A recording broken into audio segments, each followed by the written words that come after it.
अस्सलाम वालेकुम बच्चों, क्या हाल चाल। मैं मोहम्मद हमजा और आप देख रहे हैं अपना प्यारा सा चैनल केमिस्ट्री इजी है।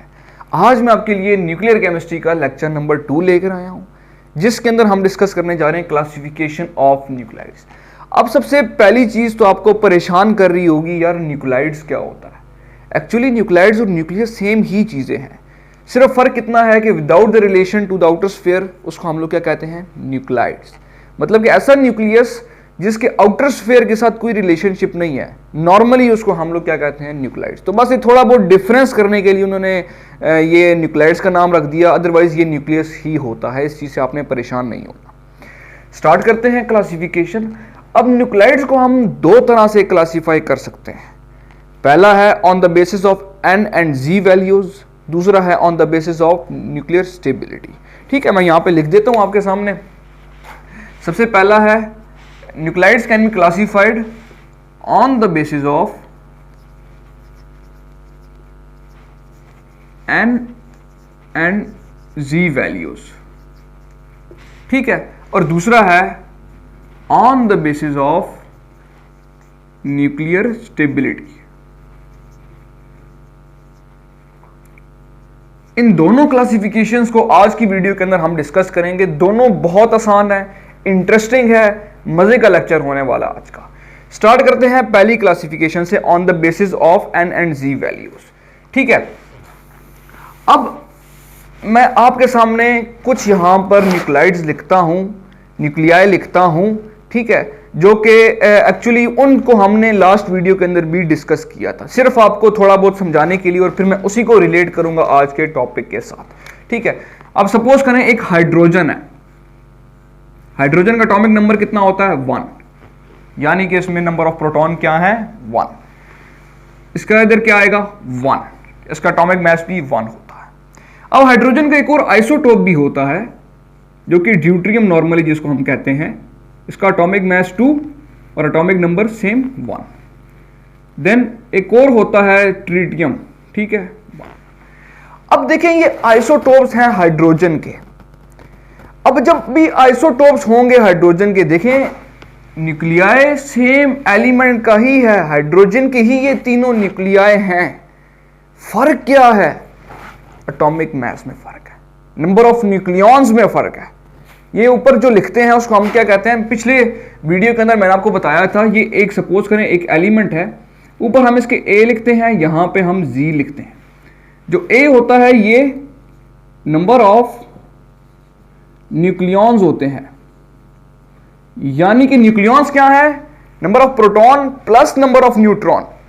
और ये क्या होता है, इसको हम एटॉमिक नंबर भी कहते हैं और प्रोटॉन्स भी कहते हैं, नंबर ऑफ प्रोटॉन्स। न्यूक्लियॉन्स क्या है, प्रोटॉन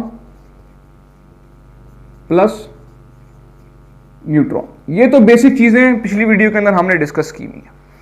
अब देखें, आइसोटोप्स हैं, तीनों का एटॉमिक मास डिफरेंट है, 1 2 3। न्यूक्लियाई क्या है, सेम एलिमेंट के हैं। जब भी सेम एलिमेंट के न्यूक्लियाई होंगे उनका एटॉमिक नंबर भी सेम होगा। अब जिस तरह मैं कार्बन के न्यूक्लियाई लिखता हूं, कार्बन 12 में भी एग्जिस्ट करता है, 13 में भी एग्जिस्ट करता है और 14 में भी एग्जिस्ट करता है। अब कार्बन है, न्यूक्लियाई ऑफ सेम एलिमेंट है, इसका एटॉमिक नंबर क्या होगा, यानी कि इसके नंबर ऑफ प्रोटॉन कितने होंगे। कार्बन का एटॉमिक नंबर क्या होता है, 6। ठीक है, सोडियम के लिखता हूं, सोडियम 12 में भी एग्जिस्ट करता है, 13 में भी करता है, 14 में भी करता है। ओ सॉरी, तो मैंने कार्बन के दोबारा से लिख दिए। सोडियम 22 में भी करता है, 23 में भी करता है और 24 में भी एग्जिस्ट करता है। अब ये क्या है, न्यूक्लियाई ऑफ सेम एलिमेंट। तो सेम एलिमेंट है तो इसका एटॉमिक नंबर भी सेम होगा। क्या होगा, सोडियम का एटॉमिक नंबर क्या होता है, 11, यानी कि इसमें नंबर ऑफ प्रोटॉन्स कितने हैं, 11। मेरा मतलब समझाने का ये है कि जब भी न्यूक्लियाई ऑफ सेम एलिमेंट होंगे तो एटॉमिक नंबर हमेशा सेम रहेगा, यानी कि नंबर ऑफ प्रोटॉन्स हमेशा सेम रहेंगे। फर्क किधर आएगा, नंबर ऑफ न्यूक्लियॉन्स में, यानी कि एटॉमिक मास में। That's all.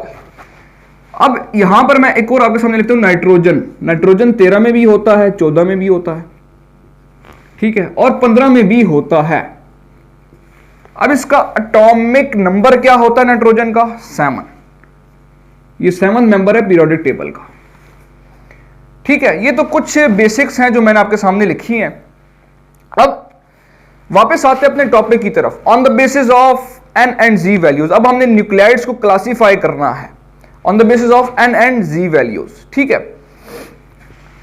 सबसे पहली इसकी जो क्लासिफिकेशन है वो आती है, इसको मैं इस तरह से लिख देता हूं 1 और यहां पे मैं 1 लिखता हूं, ठीक है, इस तरह से। यानी कि अब इसी को हम on the basis of N and Z values के अंदर भी कुछ कैटेगरीज हैं। सबसे पहला आता है आइसोटोप्स। आइसोटोप्स क्या हैं? ये सारे मैंने आपके सामने आइसोटोप्स लिखे। हाइड्रोजन के आइसोटोप्स क्या हैं? हाइड्रोजन 1 2 3, इसी तरह कार्बन 12, ये सारे एक दूसरे के आइसोटोप्स हैं। नाइट्रोजन के आइसोटोप्स क्या हैं? 13 में भी एग्जिस्ट करता है, 14 में भी, 15 में भी। तो आइसोटोप्स का मतलब क्या हुआ? मतलब ये हुआ न्यूक्लियाई ऑफ सेम एलिमेंट। ये क्या है? न्यूक्लियाई ऑफ सेम एलिमेंट हैं ये जो आइसोटोप्स। अगर मैं नाइट्रोजन की बात करूं तो ये तीनों अलग अलग न्यूक्लियाई हैं, लेकिन एक ही एलिमेंट के न्यूक्लियाई हैं, नाइट्रोजन की ही हैं। तो दूसरा क्या है? Same proton number. इनका प्रोटॉन नंबर भी सेम है, 7 7 7। Differ in number of nucleons. Number of nucleons, या हम कह सकते हैं कि differ in atomic mass. Number of nucleons को हम एटॉमिक मैस भी कहते हैं। अगर नंबर ऑफ न्यूक्लियॉन्स में फर्क है तो differ in number of neutrons. Neutrons भी फर्क है ना। देखिए इधर 7 हैं तो इधर कितने होंगे? तो ये 13 आएगा, 6 होंगे। प्रोटॉन प्लस न्यूट्रॉन क्या होते हैं? Number of nucleons. ये ऊपर मैंने लिखा है, न्यूक्लियॉन्स क्या होते हैं? Proton plus neutron. तो ये 7 और 6 13 हो गए। अब इधर क्या होगा? 7 और 8 15। इधर नंबर ऑफ न्यूक्लियॉन्स कितने हैं? 7 और 9 15। नहीं, 7 और 7 है इधर, और 7 और 8 है यहां पे, ठीक है। यानी कि क्या हुआ कि इनके जो एटॉमिक नंबर है, यानी कि प्रोटॉन नंबर है 7 7 7, वो सेम है, सेम प्रोटॉन नंबर। अब क्या है? Differ in number of nucleons, 13 14 15। Number of nucleons में डिफरेंट है, और इसको हम एटॉमिक मैस भी कहते हैं। एटॉमिक मैस में भी इनका डिफर है। Differ in number of neutron, इनका न्यूट्रॉन नंबर भी डिफरेंट है, 6 7 8। क्लियर होगा? अगर मैं कार्बन की बात करूं, कार्बन में भी जो एटॉमिक नंबर है यानी कि प्रोटॉन नंबर है वो सेम है, 6 6 6, और इनके जो नंबर ऑफ न्यूक्लियॉन्स हैं यानी कि जो एटॉमिक मैस है वो डिफरेंट है, 12 13 14। और इसी तरह नंबर ऑफ न्यूट्रॉन्स में भी इनके फर्क है। अब अगर इधर 6 होगा, 6 और 6 प्लस 12 होता है, और 6 प्लस 7 8। तो क्या है कि नंबर ऑफ न्यूट्रॉन्स जो हैं उनमें फर्क है। यहां पे मैं इस तरह कर देता हूं ताकि आपको थोड़ा बहुत फर्क इसमें पता चल सके। समझ नहीं आ रही इस तरह से, ठीक है। अब ये तो हो गया आइसोटोप्स। नंबर 2 कैटेगरी पे मूव करते हैं। नंबर 2 इसकी है आइसोबार्स। अब आइसोबार्स कौन से होते हैं? आइसोबार वो होते हैं न्यूक्लियाई ऑफ डिफरेंट एलिमेंट। पहली चीज तो क्या है कि न्यूक्लियाई हैं किसके? 2 अलग अलग एलिमेंट हैं, उनके न्यूक्लियाई हैं, उनकी बात हो रही है। फिर क्या है? Same nucleons. इनका जो न्यूक्लियॉन्स का नंबर है यानी कि एटॉमिक मैस जो है वो उनका सेम है। अब इसमें कौन से ऐसे 2 न्यूक्लियाई हैं डिफरेंट एलिमेंट के जिनका न्यूक्लियाई नंबर सेम है? अब सपोज करें ये एक है नाइट्रोजन 13 और ये भी कार्बन 13 है। इसका भी न्यूक्लियॉन नंबर क्या है? 13। इसमें भी क्या है? 13। 2 डिफरेंट न्यूक्लियाई के, डिफरेंट एलिमेंट के 2 न्यूक्लियाई हैं, इधर मैं लिखता हूं कार्बन 13 और नाइट्रोजन 13।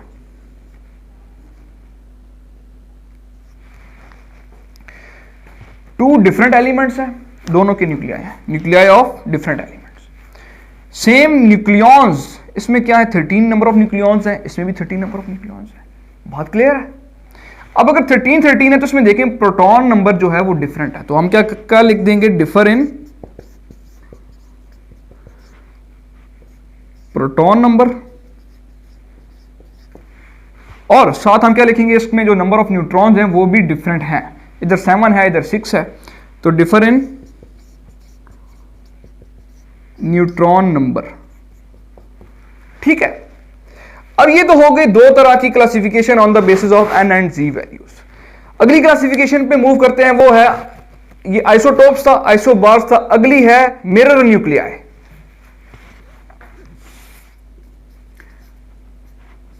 मिरर न्यूक्लियाई, अब इसमें क्या है कि N and Z values differ bye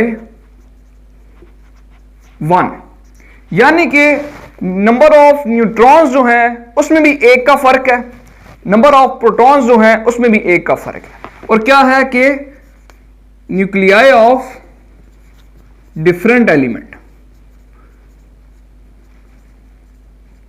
अभी पिछले के अंदर जो मैंने आपकी एग्जांपल लिखी थी आइसोबार्स के अंदर, वो क्या थी, कार्बन 13 था और नाइट्रोजन 13 था। इसमें क्या था, सेम नंबर ऑफ न्यूक्लियॉन्स थे, एटॉमिक नंबर डिफरेंट था और नंबर ऑफ न्यूट्रॉन्स भी डिफरेंट थे। अब इसमें देखें क्या कहता है, N and Z values differ by 1, यानी कि नंबर ऑफ न्यूट्रॉन्स क्या है, इधर 7 है इधर 6 है, कितने का फर्क है, 1 का। अगर प्रोटॉन की बात करें 6 है 7 है, कितने का फर्क है, 1 का। तो क्या मतलब हुआ, यही एग्जांपल आप कोड कर सकते हैं मिरर न्यूक्लियाई में भी। ये एक दूसरे के मिरर न्यूक्लियाई हैं, डिफरेंट नंबर ऑफ प्रोटॉन में और नंबर ऑफ न्यूट्रॉन में कितने का डिफरेंस है, 1 का।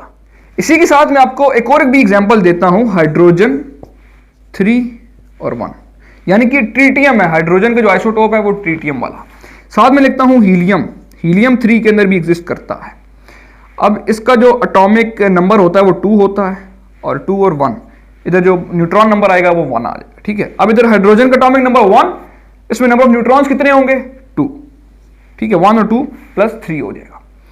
अब इसमें भी देखें प्रोटॉन नंबर में कितने का फर्क है, इधर 1 है इधर 2 है, 1 का फर्क है। न्यूट्रॉन नंबर में कितने का डिफरेंस है, 2 एंड 1, कितने का डिफरेंस है, 1 का। तो ये एग्जांपल भी आप इसके अंदर कोड कर सकते हैं, यानी कि मिरर न्यूक्लियाई वो होते हैं जिसमें नंबर ऑफ प्रोटॉन्स और नंबर ऑफ न्यूट्रॉन्स दोनों के अंदर 1 का डिफरेंस होगा। अगली क्लासिफिकेशन के ऊपर मूव करते हैं और वो है आइसोटोन्स की। अब आइसोटोन्स के अंदर क्या है, आइसोटोन्स में कहता है कि सेम न्यूट्रॉन नंबर। अब इसमें न्यूट्रॉन नंबर जो है वो सेम होना चाहिए।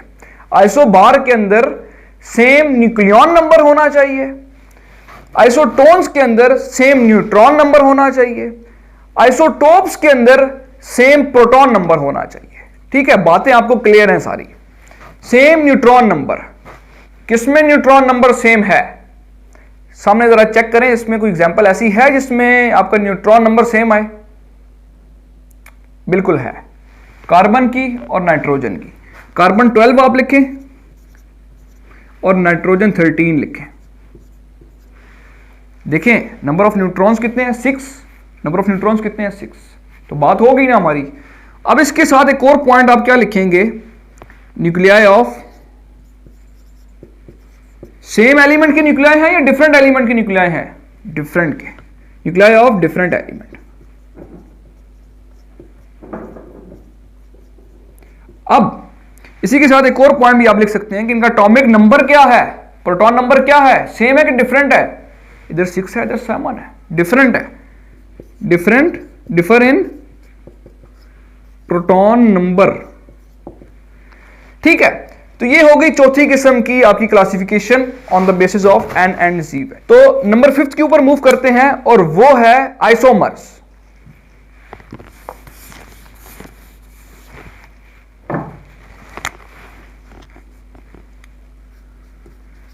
अब आइसोमर्स के अंदर क्या है? आइसोमर्स के अंदर है सेम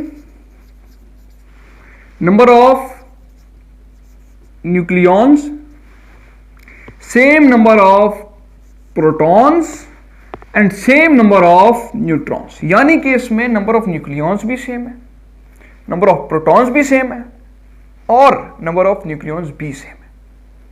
अब इस तरह के कौन से एलिमेंट्स हैं यार, कौन से न्यूक्लियाई हैं इस तरह के? अगर तो इसका एटॉमिक नंबर भी सेम है, एटॉमिक मास भी सेम है और न्यूक्लियॉन नंबर भी सेम है, तो वो तो मतलब एक ही तरह का न्यूक्लियाई हो गया ना। डिफर किस में आएगा फिर? किस तरह से हम उनको अलग करेंगे, उनको क्लासिफाई किस तरह से करेंगे? डिफर इन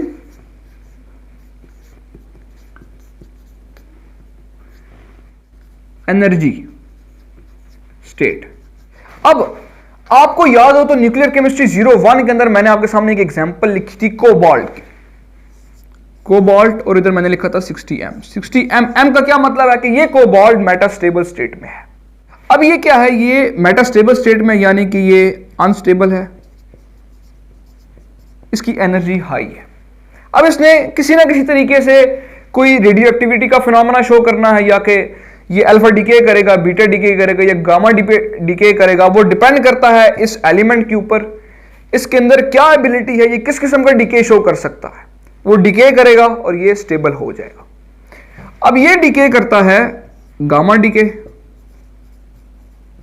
और ये कोबाल्ट 60 में कन्वर्ट हो जाएगा, यानी कि ये ग्राउंड स्टेट में आ जाएगा और ये स्टेबल हो जाएगा, प्लस ये गामा रेडिएशंस एमिट करेगा। ठीक है। अब कोबाल्ट 60 ही है, एटॉमिक नंबर भी सेम है, एटॉमिक मास भी सेम है, न्यूट्रॉन नंबर भी सेम है। फर्क क्या है? इनकी एनर्जी स्टेट का, इनकी स्टेबिलिटी का। इधर इसकी एनर्जी हाई थी, मेटास्टेबल स्टेट में था, इधर इसने रेडिएशंस को रिलीज किया, एनर्जी इसकी डाउन आई, तो ये स्टेबल हो गया। Differ in energy, atomic number same, mass number same, number of nucleon same. तो ये थी सारी की सारी classifications on the basis of N and Z values. Move करते हैं दूसरी तरह की क्लासिफिकेशन के ऊपर, जो कि है on the basis of nuclear stability, on the basis of nuclear stability.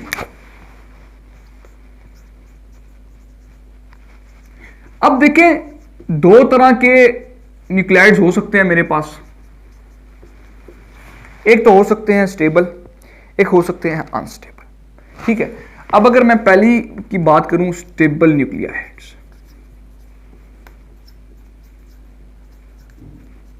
तो ये स्टेबल न्यूक्लियाइड्स वो होते हैं that are permanent, those nuclides that are permanent. यानी कि क्या मतलब हुआ? Those proton number and neutron number remain unchanged, जिनके अंदर ना तो नंबर ऑफ न्यूट्रॉन चेंज होते हैं, ना तो नंबर ऑफ प्रोटॉन चेंज होते हैं। जब न्यूट्रॉन भी चेंज नहीं है, प्रोटॉन भी चेंज नहीं होगा, तो नंबर ऑफ न्यूक्लियॉन्स तो ऑटोमेटिकली ही सेम रहेंगे। अब ऐसे न्यूक्लियाई को हम लोग स्टेबल कंसीडर करेंगे। A nuclei is considered stable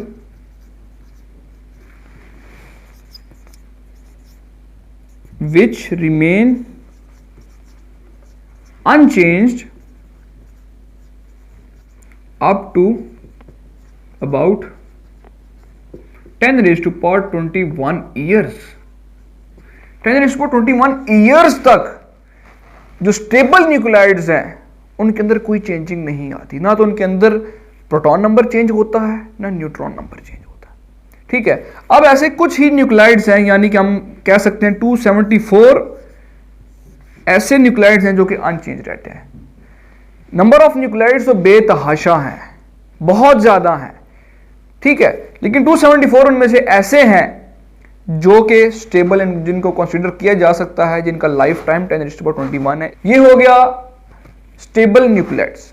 second one है अनस्टेबल न्यूक्लियाइड्स। अब अनस्टेबल न्यूक्लियाइड्स यहाँ पे मैं नहीं लिखता, इसी तरह मैं आपको बता देता हूँ, क्योंकि इसमें कोई ऐसी चीज़ नहीं है जो कि आपको समझाने वाली है, जो कि कॉन्सेप्ट के ऊपर बेस है। अनस्टेबल न्यूक्लियाइड्स वो न्यूक्लियाइड्स जो कि जिनके अंदर एनर्जी हाई होती है, उनको हम अनस्टेबल कह सकते हैं, ठीक है। यानी कि ऐसे न्यूक्लियाइड्स जो रेडियो एक्टिविटी का फिनोमेना शो करते हैं। अब एक न्यूक्लियाई है वो अनस्टेबल है, तो वो क्या करेगा, रेडियो एक्टिविटी करेगा, चाहे वो अल्फा डीके करे, बीटा डीके करे, गामा डीके करे, तो एज अ रिजल्ट क्या बनेगा, स्टेबल न्यूक्लियाई के अंदर कन्वर्ट हो जाएगा। मैंने आपके सामने अभी एग्जांपल लिखी थी कोबाल्ट 60M की, वो भी अनस्टेबल न्यूक्लियाई है। उसने क्या किया, गामा डीके शो किया, गामा रेडिएशंस को रिलीज किया और एज अ रिजल्ट कोबाल्ट 60 में कन्वर्ट हो गया, जो कि स्टेबल है, ठीक है। अब ये जो है 2000 अबव ऐसे न्यूक्लियाइड्स हैं जो कि अनस्टेबल हैं, जो कि वेल नोन है, जो अनस्टेबल है, जो रेडियो एक्टिविटी का फिनोमेना शो करते हैं, ठीक है। तो ये हो गया on the basis of nuclear stability. Stable nuclides होते हैं, अनस्टेबल न्यूक्लियाइड्स होते हैं। स्टेबल जो कि चेंज नहीं होते, अनचेंज्ड होते हैं, वो अबाउट 10⁻21 ईयर्स तक कोई इनके अंदर चेंजेस नहीं आती। अनस्टेबल न्यूक्लियाई यानी कि जो कि रेडियो एक्टिविटी का फिनोमेना शो करते हैं, जिनमें एनर्जी हाई है या किसी और तरह की उनके अंदर अनस्टेबिलिटी है। तो ये थी हमारी आज की वीडियो न्यूक्लियर केमिस्ट्री 02 के ऊपर। मिलते हैं न्यूक्लियर केमिस्ट्री 03 के अंदर, तब तक अपनी दुआ में याद रखिएगा। See you soon, sign off, अल्लाह हाफिज।